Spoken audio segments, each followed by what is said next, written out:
అందరికీ నమస్తే అండి. రెండు తెలుగు రాష్ట్ర ప్రజలందరికీ కూడా ఈరోజు చాలా తీరని లోటు. నేను కోట శ్రీనివాసరావు గారితో ఆ నలుగురు అనే సినిమా నటించాను. ఆయనతో నటించడం నాకు చాలా అదృష్టంగా భావిస్తున్నాను. ఎందుకంటే సెట్స్లో కూడా ఆయన సరదాగా ఉండేవారు. ఆయనతోనే కలిసి భోజనం చేసేవాళ్ళం. నేను 2 months ముందు కూడా వచ్చి కోట శ్రీనివాసరావు గారిని కలిశాను. అప్పుడు ఆయన పంచుకునే ఆ ఫీలింగ్స్, ఆ పాత రోజుల్లో ఆయన చేసినవి క్యారెక్టర్స్ అన్నీ తలుచుకుంటూ కూడా చాలాసేపు మాట్లాడాం. ఆయనతో ఉంటే చిన్న తెలియని ఏదో ఒక ఎనర్జీ వచ్చేది. ఆ ఏజ్లో కూడా ఆయన ఎంత యాక్టివ్గా ఉండేవారు.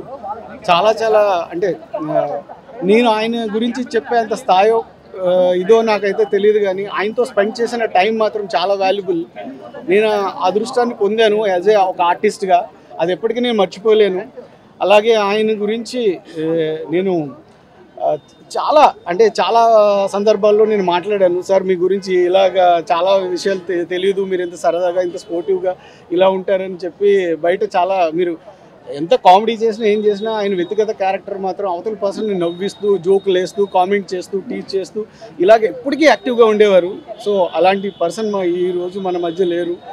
కానీ ఒక విషయం అయితే నేను కరెక్ట్గా చెప్పగలను, యాజ్ ఏ నటుడుగా ఆయన భౌతికంగా మన మధ్య లేకపోయినా కానీ ఆయన ఎప్పుడు మన గుండెల్లో చిరస్థాయిగా ఈ సినిమా ద్వారా ఈ ఇండస్ట్రీ ద్వారా ఎప్పటికీ ఉంటారు.